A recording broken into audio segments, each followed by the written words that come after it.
Hello my dear friend, this is Dr. Dipali Deshpande. Today I am here to demonstrate and explain you about tooth preparation of conventional class 2 amalgam restoration.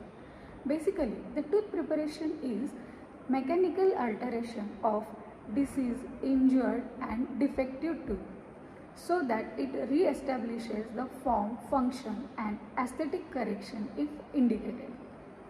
So before starting with the restoration and cavity preparation, or we can call it as a tooth preparation, let's have a glance over the instrument required for class 2 conventional amalgam restoration. These are the instrument required. These are the hand instrument and these are the rotary instrument required for tooth preparation of conventional class 2 amalgam restoration. Let's start with the hand instruments. These are diagnostic instrument. These are hand cutting instrument. These instruments are required for cementation of base. Then these are the condenser used. This is Stoffel-Meyer retainer, wedges.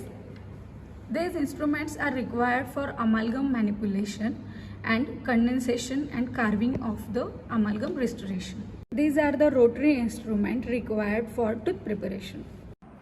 Basically, the tooth preparation varies according to the type of restoration chosen. But there are core fundamental steps of cavity preparation which are divided into the two stages: initial cavity preparation and the final cavity preparation. While initial tooth preparation, it includes the outline form and initial depth, primary resistance form, primary retention form and convenience form. While the final stages of root tooth preparation, it involves the removal of infected dentin and old restorative material, pulp protection, secondary resistance retention form and final preparation with cleaning, inspecting and sealing. In this video, we will see the tooth preparation for conventional class 2 amalgam restoration. We know what is the class 2 tooth preparation. Class 2 tooth preparation is preparation done on the proximal surfaces of posterior tooth. While conventional tooth preparation, it involves the tooth preparation with a particular wall. While conventional tooth preparation is a tooth preparation with a particular wall form, uniform depth and a specific marginal configuration of the cavity. Let's start with the outline form of the tooth preparation. Outline form is the placing the preparation margin in the position as they will occupy in the final preparation. Let's mark the outline form with a marker. This is the ideal outline for class 1 and then extend it into the proximal box. Here we are going to prepare mesio-occlusal cavity preparation. Before starting a tooth preparation, we will separate the tooth with the help of your wedge.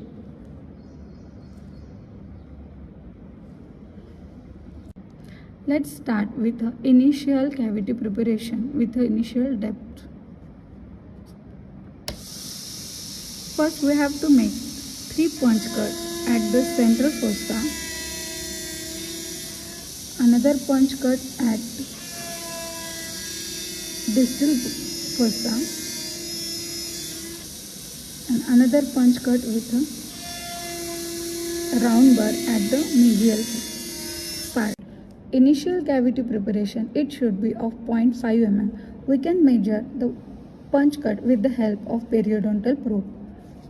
Then we'll extend and join the punch cuts with the straight bar. First we'll join all the 3 punch cuts. While cutting, we should preserve the cut.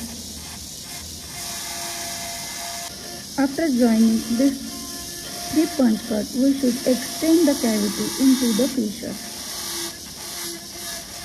We will get an ideal class 1 cavity with a proper depth of 1.5 mm with a proper extension into the fissure with the convergent walls and the flat pulpal floor.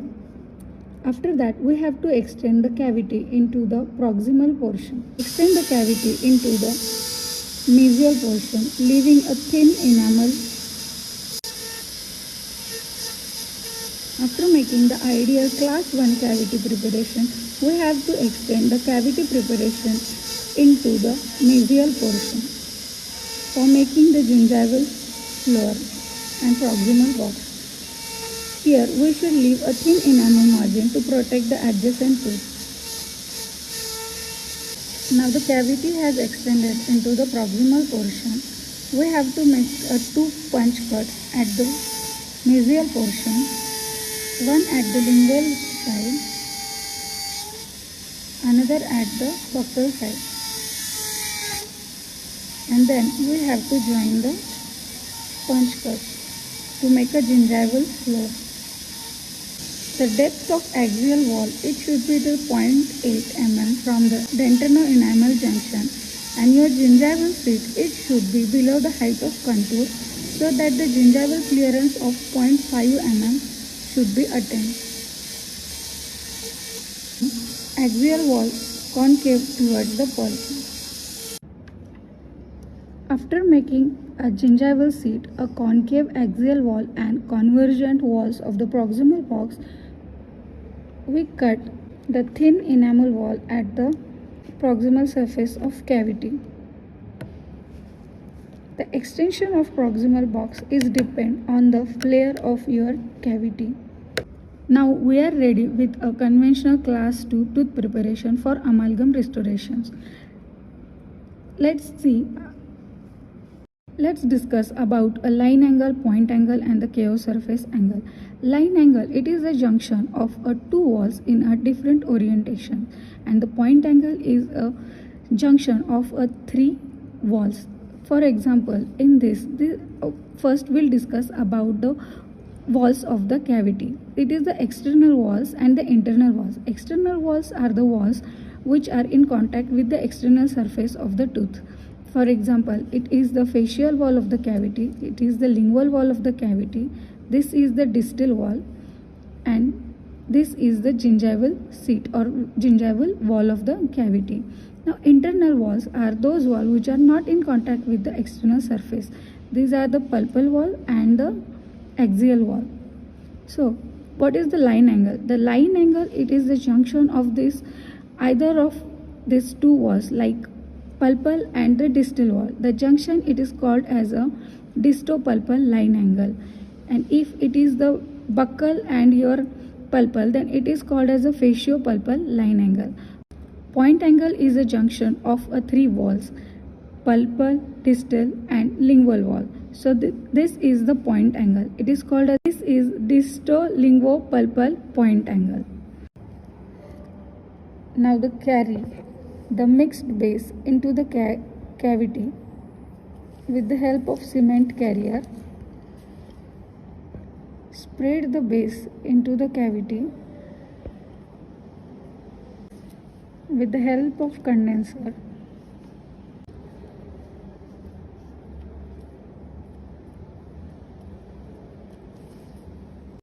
Spread the base into the cavity. Make sure that base should not be stick on the walls.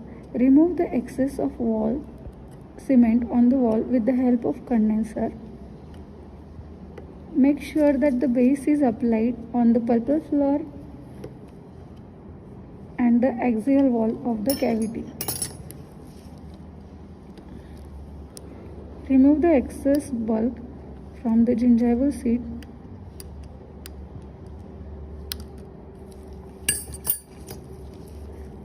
From the walls of cavity. After removing the excess of the base from the wall, flatten the base parallel to the pulpal floor with the help of inverted cone bar. After flattening the base, we will get thickness of base 0.5 to 0.75 into the cavity.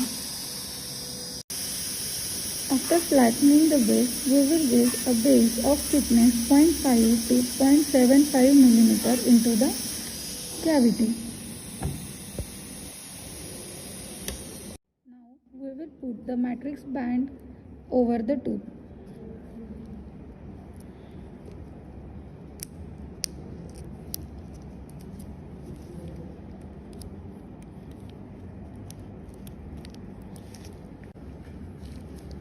Put the wedge on the lingual embrasure of the tooth. Now we are ready for amalgam restoration.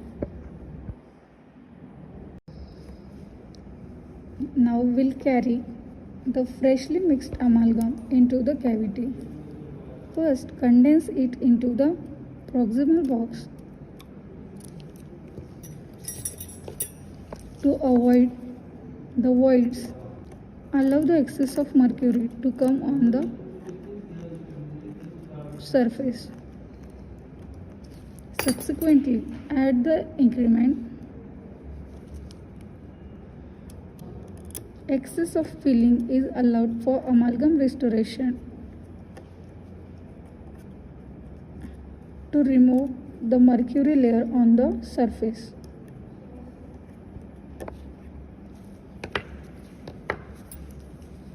Then do the pre-car burnish.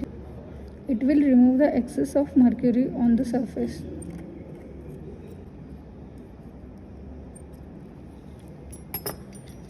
With the help of carvers, start the carving.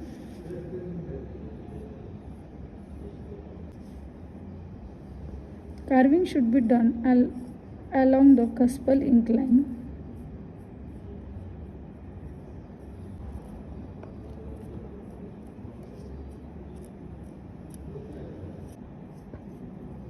After carving,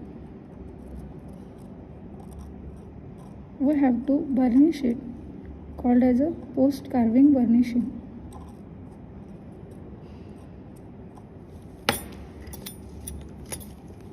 With the small end of your burnisher,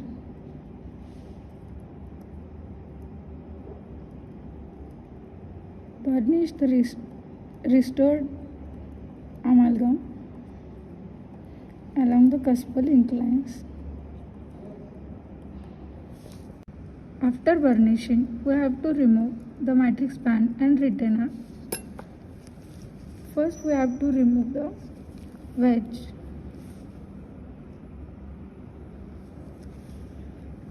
After that, remove the retainer from the band.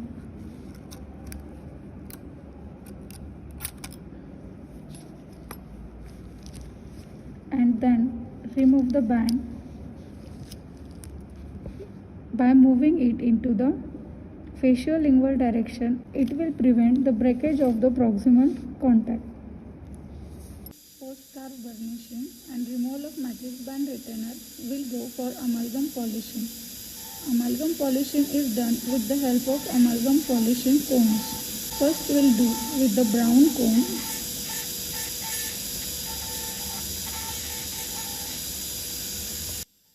Polishing with a brown point, we'll take a green point for finishing of amalgam restoration. And here we are ready with a class 2 conventional amalgam restoration.